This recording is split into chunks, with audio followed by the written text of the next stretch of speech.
And welcome to this episode of Season 6 of the Dr. Tech Show, where myself, Pauline Roche, and Sweyn Hunter, and often guests as we have today with Hannah Underwood, talk about digital topics, including the world of online communications and digital inclusion, in a show which was the brainchild of digital storyteller, the late, and we must miss him, John Popham. Okay, so let's just do a quick weather check about for everybody where they are. Hannah, where are you joining us from, and what's the weather like there today? Hi. So I'm joining you from Northumberland on the Tyne Valley, and so I live on the highest. I'm the highest house on the highest hill on the Tyne Valley. So it's like its own little ecosystem up here in terms of weather. But today we are above the clouds, so it looks miserable and Oh, cloudy down at the bottom, but up here, bright skies, beautiful, crisp day. Sounds like an Airbnb ad. That sounds fantastic. Swain, what about yourself? I am in Orkney as usual in Kirkwall, and it's a kind of nothing day, really. It's damp, there's not much wind, it's overcast, it's just a kind of nothing January day. So that's okay. How about you? I'm in the west of Ireland and it is, I can only see white out the window, but yesterday, blue skies, some cloud, but lovely, really lovely day. A day that make you glad to be alive. So it was Excellent. very nice to be out and about in that, and meeting my neighbours and all that. So yeah, very good. Sure. Great. Very good. So we have some dates and the mention of an event linked to our very special guest today, and then we will go straight into talking to Hannah. So, Swain, the date for today, please. Okay, there's only one date this week that I've chosen, and that is Holocaust Memorial Day, which is tomorrow. And it's observed on the anniversary of the liberation of Auschwitz-Birkenau, which was the largest Nazi death camp in World War II. Um, I'm just going to play a little video, actually, because the video probably says better than I can what uh, the day is all about and why it's important. So here goes.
There Great. we are. Mm. And the theme of the day that the Holocaust Memorial Trust has chosen this year is bridging generations, which is a reminder that the responsibility of remembrance doesn't end with the survivors. It lives on through their children, their grandchildren, and through all of us.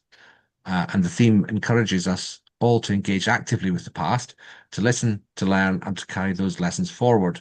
And by doing so, we build a bridge between memory and action, between history and hope for the future. There'll be Holocaust Memorial Day events all over the world tomorrow, including here in Kirkwall. So look out for those and join in if you can. That's the date this week. Great. Thanks for bringing that to us, Swain. And I hope there'll be something I can attend here in Ireland as well. So events. This week we have one event as well. It's on Thursday, 29th of January, from 12:30 to 2, and it's an event called Making Your Digital Journey Easier and Less Painful, which I think will appeal to a lot of the kind of people who listen and watch our show. And the blurb says, "What if digital and IT could be simplified, genuinely make your working life easier and less stressed, and all without breaking the bank? Whether you need a digital transformation or just want to make a few techie things better, join us and learn about the building blocks approach to tech that works, data that makes sense, and projects that deliver." Dr. Simon Davey is a digital transformation and operations consultant with 25 years' experience in the charity and education sectors, and he will be guiding people who attend this event through his digital operations and change framework, which can help us do things better and do better things with less pain and by following a clear path. And this is organised by TechSoup Connect London or England, Hannah? It's England now, yes, yeah. Ah, okay, Recently, because all the other TechSoup Connects sort of dissipated, so we thought okay, we need yeah, so great it's stuff. but And they're it's all the on events are online. Yeah. online. Great. Okay, I'm going to be signing up for that one definitely. Yeah, great. So thanks for joining us today. Hannah's a member, an organising member of the team. So we're very delighted to have her on today. She's going to tell us a bit about the event, but also about other work that she's done. So Hannah is a self-confessed charity data geek and the insatiably curious founder of How Might We Community, a new venture driven by a vision to create a data-curious impact economy in the Northeast, where VCSEs, voluntary community sector and social enterprises, funders, employers, and public sector partners can use data safely to improve services, collaborate, and accelerate social impact and innovation. Hannah spent 16 years as the CEO of Northeast youth charity The Key, was a founding trustee for DataKind UK, and earned her stripes as a data strategy consultant. All have shaped her passion for inclusive leadership and innovation, the distribution of power, and the art of co creation. All facets she brings into the boardrooms of organisations like Virgin Money Foundation, 13 Group, the Institute for Economic and Social Inclusion, TechSoup Connect England, Newcastle University, and even the BBC Trust back in the day. Hannah is all about building communities, open infrastructure, sharing skills, championing the Northeast, and taking real action to help people and communities to unlock their potential. When she's not trying to make the world a better place, you might find Hannah chasing her three small and often grubby children around various parts of Northumberland, or being utterly terrified on stage as an amateur stand up comedian. Hannah, we're delighted you can join us on the programme today. You and I first met through Data Kind and one of those We brilliant did. data dives many years ago when you were CEO of the Key Trust.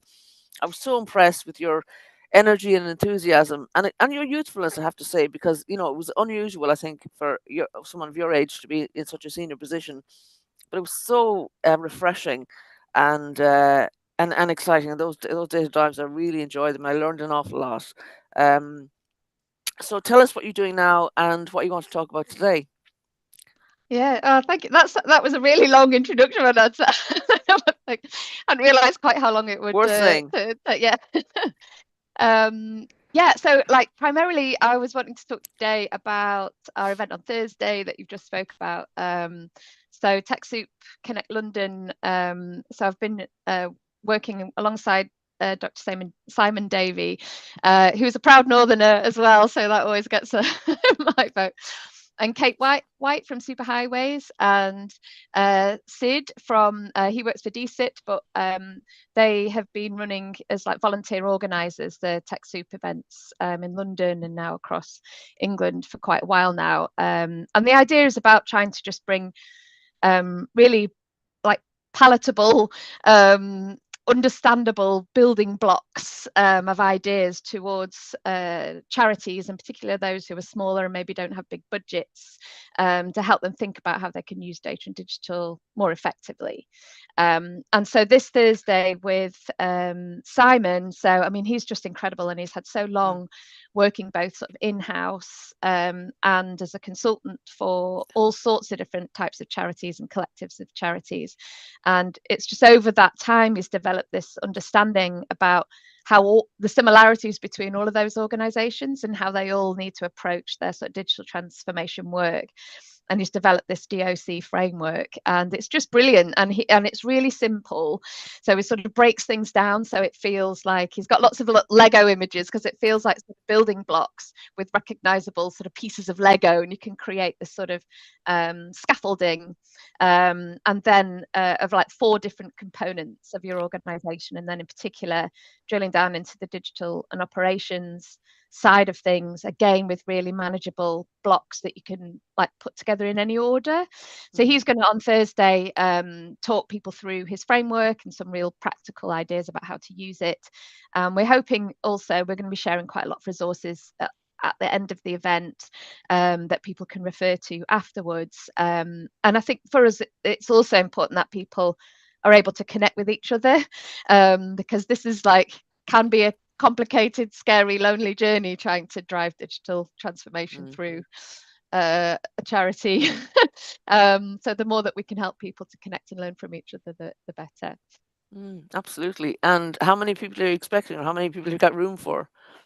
Well, it's an online event, so the more the merrier. I think we've got about 35 or 40 signed up, and so it would be great to push that figure up if people are interested in joining us, or even if they're not able to attend at the time, if they register, then we can send the recording over and the resources and stuff that I mentioned afterwards. Oh, that's really good. And will there be breakout rooms, or is it just mainly presentation? It'll be well, it's very interactive, so there's like different parts of it, and my job is to be on the chat fielding the questions, and Sid will do a sort of opening and closing of it, so it's a full team effort. Okay, and is it suitable for charities of all kinds, or is it more for smaller ones, or no, for all kinds actually. I mean, and Simon's worked with some really large organizations, but the challenges are the same. The digital and the human challenges around introducing the sort of digital journeys that the organizations need to go on. So even if you're a larger charity and perhaps you're even in the middle of a digital transformation journey but are feeling a bit stuck and think about, well, what's the next, where do we need to go next? So even people in that sort of situation, as well as those just going, oh, I need to do something about data and I don't know what, like that whole spectrum would be welcome. Yeah. Tell us a bit about your own journey in technology, because it didn't come from nowhere, obviously, and what's brought you to where you are today. That actually feels like a big question. Like my my brain is very sort of sciencey, so I studied combined science at Newcastle University. That's what brought me up to the northeast. But my real passion was around social change, and so one of my, as you mentioned, I was quite young in that role at the CEO of the Key. I actually became the CEO when I was 25, which sounds like utterly bonkers now to think back at it. But my previous role to that had been in another non-profit, but it was about business intelligence and how to use data to drive improvements in the SME sector. So it was quite natural for me when I went into a charity to think about how to implement the same sort of methodology, and process improvements. But I quite quickly realized that, the significant difference you have with a social purpose organization than a business. With a business, you can just optimize all of those activities around generating profit, and profits, £1 a pound, right? So, but when you're running a charity, being able to really understand not just the impact that you want to create, but how are you creating that impact? And unless you can really build your own learning and intelligence about how you create change, you can't optimize your resources to achieve it. So I just became really obsessed really early on in that journey with the Key, with how to use data to, yes, drive all those operational improvements, but fundamentally how to understand how we were creating change and impact for young people. And I guess the other thing was with the Key was that it was just such a perfect opportunity, because one, I was just completely passionate and driven by supporting young people to improve their life chances, especially across the northeast, where there are so many challenging circumstances, ranging from rural isolation to poverty to your whole range, and just seeing their potential. But then also the Key is a membership organization, so we had like one intervention that we delivered and we got really, really good at it. But we did it through a network of over 120 different youth and community organisations across the Northeast. And we were training and supporting their frontline youth workers to deliver our model to their young people. All different types of young people in different situations and different types of organisations, from 11 up to 25. But it was that sort of everyone doing the same thing meant that we could create this sort of shared infrastructure, both the human and the technical infrastructure, to enable us to learn together. And I've just been sort of obsessed with that sort of concept. So when I left the Key, and I'm now founding a new venture called How Might We Community, and that's all about me trying essentially to replicate that, but across the whole of the Northeast for a whole range of different organisations trying to do different things, but seeing that sort of the data and the technical infrastructure as being so vital in order to like break down the barriers and make that happen as a collective. We first met actually through DataKind, and I think those data dives were very good to bring all people together who had data skills and who had subject matter expertise skills, which is what I realized was what I had. How effective were they for you, and how long did you stay involved in it? So I'm still involved with DataKind. So I was a trustee for 10 years, but also through the Key, like we were able to benefit from their volunteers for the whole time that I was there. And actually DataKind UK are a key partner for me in How Might We Community. And so there's, I think that one of the things that I felt frustrated about with that model, and what we're hoping to overcome with How Might We Community, is that, as you say, those data dives were fantastic, and I just found them completely energizing. But what was happening is that the insights were being created by a team of pro bono, volunteer data professionals over the course of a weekend. Lots of Red Bull, lots of pizza, like that, like in the early days, and we were like just sort of fueled on Red Bull and pizza. And there's a picture of me stood next to a pile of pizzas, like as tall as me, with like my arm on them at one of these events. But there was so much work had to go into the preparation of those data sets before the weekend. So the weekend was where all the magic happened. But there was, teams of volunteers were spending time working on an extracted data set. So it was like a moment in time. Lots of work would go into cleaning and preparing that data, so that the insights or the questions that we were asking were achievable within the weekend. And the insights were mind-blowing, and then I would go away and I would implement all these changes, but then I could never rerun that analysis myself. No. So the frustrations where you sort of felt like you got a few steps forward, but then didn't have the tooling or the expertise within the organization to actually see, well, did those changes create the change I was hoping for? And the other challenge that DataKind faces, which, I mean, you cut my arm off and there's the DataKind on one side and the Key on the other. They're both like phenomenal organizations, but DataKind is a charity itself. So one of the challenges it has is that in order to provide those sort of opportunities for free to the voluntary sector with volunteers who are providing their time for free, there's an awful lot of expertise and capacity and resources required to make that happen in the middle. So in order to do that, they're reliant upon grants from trusts and foundations, and anyone really in the infrastructure support world of the sector knows that it's barely non-existent now, isn't it? Support infrastructure funding. So we're trying to collaborate. So How Might We in DataKind of collaborating to find ways that we can, and I kind of boldly describe it as like trying to create an engine for an impact economy in the Northeast. I mean, the Northeast is where I care about most, and this is where we want it to happen. But that's not to say this methodology, if we prove it, couldn't be replicable across other parts of the country. Of course, it could.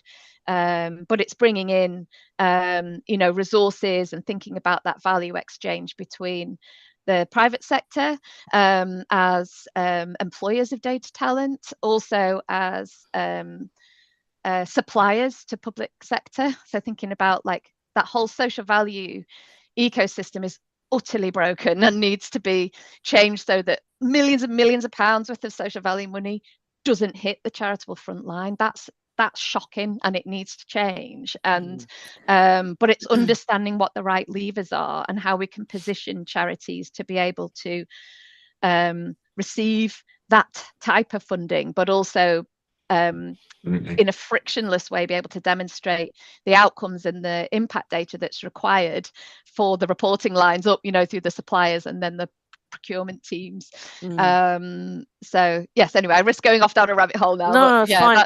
We had Luke Wilkinson on before Christmas from Raise. It's a AI fundraising for smaller charities. I think that's how he kind of puts it. So I think there are a few people out there who are trying to make change as well, so that we can do things better, more easily. It is the friction of kind of working hard to do the amount of effort that goes into making funding applications, and that they're then unsuccessful. It's just a waste of time, it's a waste of money. Like, if we were to be really honest about, so that's utterly broken, the way that the sector's funded. So these I'm trying to change a whole number of different systems, but I'm provocative by asking questions of the people who are distributing this money to say, like, do you know how much that application exercise has cost the sector in relation to how much you're actually giving out? There's a number of funds that have been involved where there's been 980 odd applications for ultimately 15 grants or something, and the application process is so intensive that you could guarantee that the amount of money that went into the sector through those grants was less than it cost the sector to apply for it. There's so many ways in which change could occur that would make when you consider how much kind of pressure is on third sector organizations to justify how they do spend the money that they do get, that just seems all the worse. Because in order to get this amount of money, they have to waste basically an awful lot of time applying here, there, and everywhere, in all directions. I don't know if you're aware. Sorry, go ahead. Sweyn. I don't know if you're aware, Hannah, but 360 Giving, the open data platform for funders, is uniting with funders together to. It's becoming part of Funders Together. Sorry, to build a stronger data economy. They're saying a stronger, more open and collaborative UK funding sector. There was an article on the 360 Giving website on 13th of January by Tanya Cohen. So, what do you think of that? You think that might be a game changer? Yeah, so for I think it has the potential to. I think where I think the real change will occur is where it is really driven and pushed bottom up. Like, we need to get the funders on board to understand, like, the implications of their funding practices, and this was actually one thing at the Key we were really successful at, is using our data to challenge the assumptions of funders and actually change their funding practices in a number of instances. I've got like great stories about it. I was like, that's not true. And you need to do things this way, and they listened and they did. So I think it's the what I worry about most is if it's too funder driven, it gamifies the whole way in which data is collected for the sector. So the charities are already now, they're having to think first about, well, how could I collect data that will prove that what I do is effective?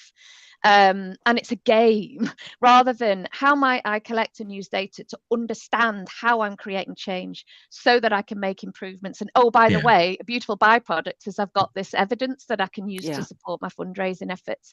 And unless and you will collect entirely different sets of data and ask very different questions if you're being truth seeking than you are if you're being trying to prove.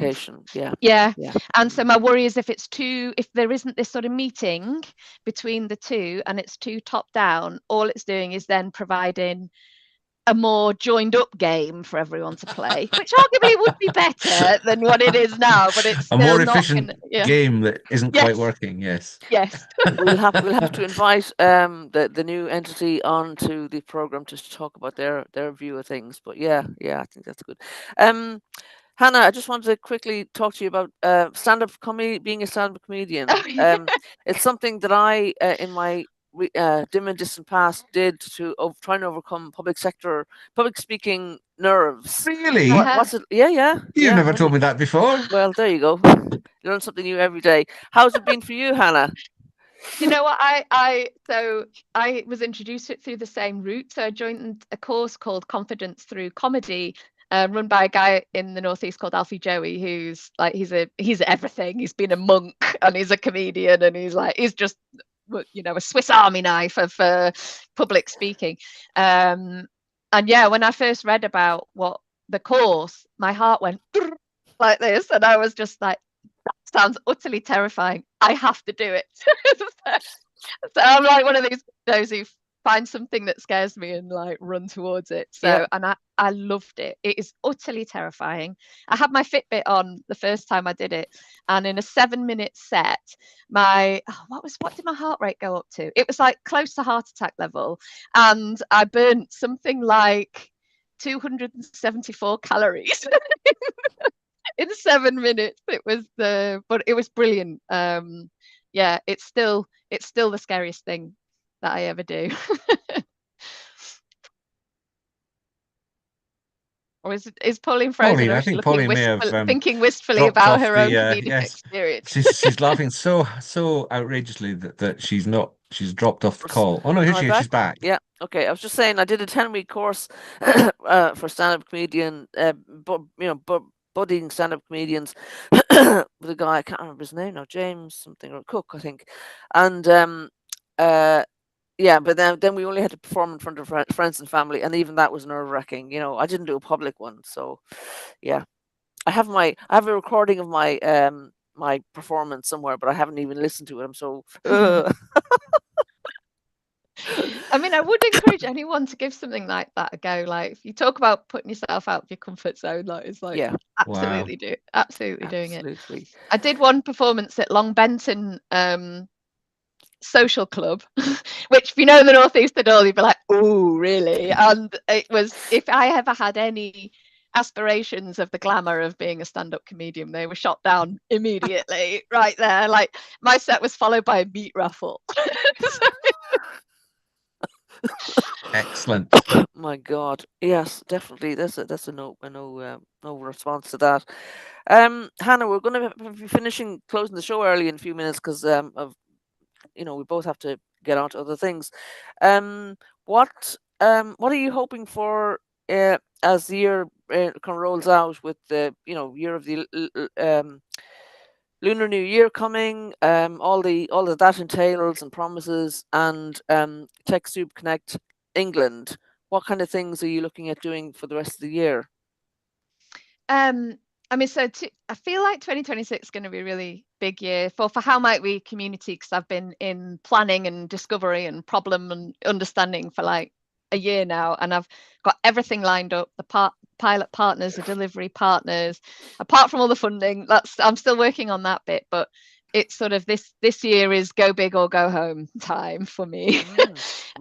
For TechSoup Connect, we're hoping to run at least one of these events a quarter, and depending on how Thursday goes, because there's such rich content in what Simon's delivering on Thursday, is that I imagine there'll be like breakout threads from this one workshop, because it covers like everything, that then we maybe would look at the other workshops being sort of a deeper dive into some of the different components of it, and hearing directly from charities who've been implementing this framework and their experience of it and things.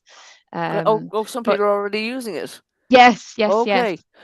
But we're always open to ideas, and suggestions and new speakers and things. So if anyone has any ideas or burning ambitions, then they should absolutely get in touch. Great. And how should people get in touch with you or with TechSoup Connect to progress things? So there's a link I mean, you could just maybe the best things to do is to look us up on LinkedIn. So TechSoup Connect on there. Also, TechSoup is like a global organization. So if you go onto their website, you'll find it really easily. But then you sort of drill your way down to get to TechSoup Connect England. And myself or one of the other organisers will be able to respond to any. All of those details should appear in the description of this video on YouTube. Oh, perfect. Including your LinkedIn page, Yep. Hannah, if that's okay. I haven't Yes, checked of see if I've course. put TechSoup Connects one on yet, but I will do. Yeah, brilliant. Okay. As I say, shorter program than usual today, but really delighted you could join us, Hannah. Thanks very much, and everyone have a great week, and we'll see you again next week. Thanks very much. Bye-bye now. Lovely. Thank you. Bye now. Bye.